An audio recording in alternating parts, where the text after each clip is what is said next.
Maayong adlaw New Heights, maayong adlaw mga igsoon ko diha kay Kristo. So today atong first day sa first story nato sa 17th story in preparation for Christmas. So today ang first story nato is ang pagbuhat kay Adan ug kay Eva. Paghuman pagbuhat sa Ginoo sa kalibutan, sa langit ug sa yuta, sa ikaunom ka adlaw gibuhat sa Ginoo ang tao nga susama sa iyang hulagway. Gibuhat sa Ginoo ang tao nga balaan ug inosente sa sala. Ug unang gibuhat sa Ginoo si Adan. Nagkuha siya og yuta ug nagbuhat og tao pinaagi niini. Gitayhupan niya ang iyang binuhat na espiritu didto sa lawas sa tao.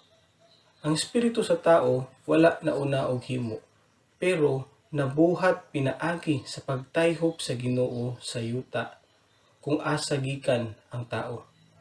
Gipanalanginan ug gisugo sa Ginoo ang tao nga magpadaghan ug magmando sa tibuok niyang binuhat.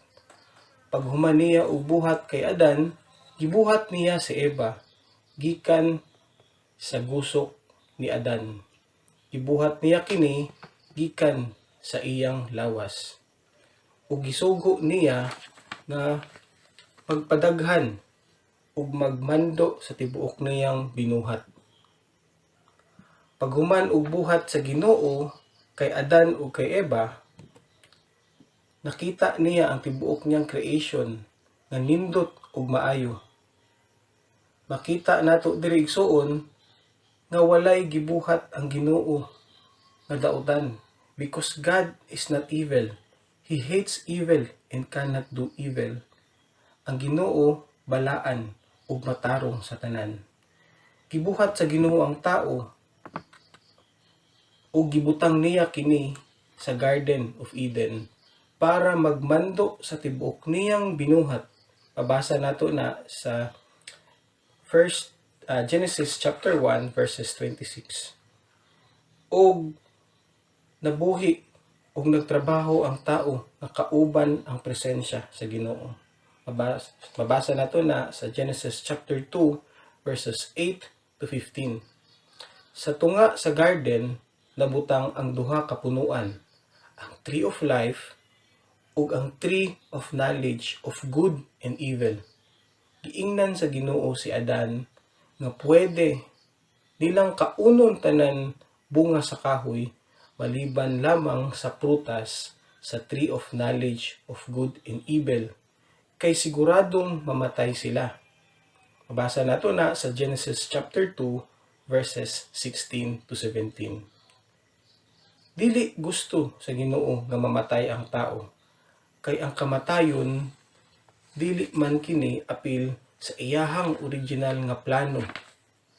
Gitugtan sa Ginoo nga kuhaon og mukaon sila sa tree of life, kay gusto man sa Ginoo nga mabuhi ang tao nga kauban niya sa walay katapusan.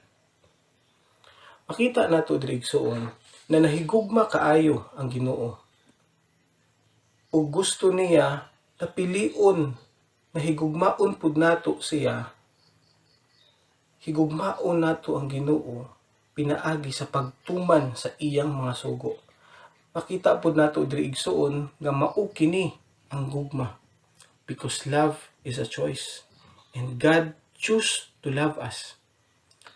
Ang tao gibuhat sa Ginoo susama sa iyang hulagway ug gipili niya kini nga magmando sa tibok niyang binuhat.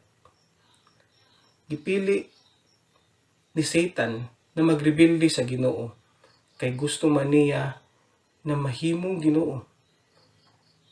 Tungod wala nahimong malampuson ng iyang plano, nagbuhat siya og plano na ilaro ng tao para magrebelde sa Ginoo. Para sa kini nga pamaagi, makamando pud siya sa kalibutan. As a conclusion igsoon, gibuhat sa Ginoo ang tao nga mabuhi kauban niya sa walay katapusan, ug mao kini ang gusto sa Ginoo sa ato ang tanan, makauban niya sa walay katapusan. gusto sa Ginoo nga mabuhi ta kauban niya ug dili mamatay.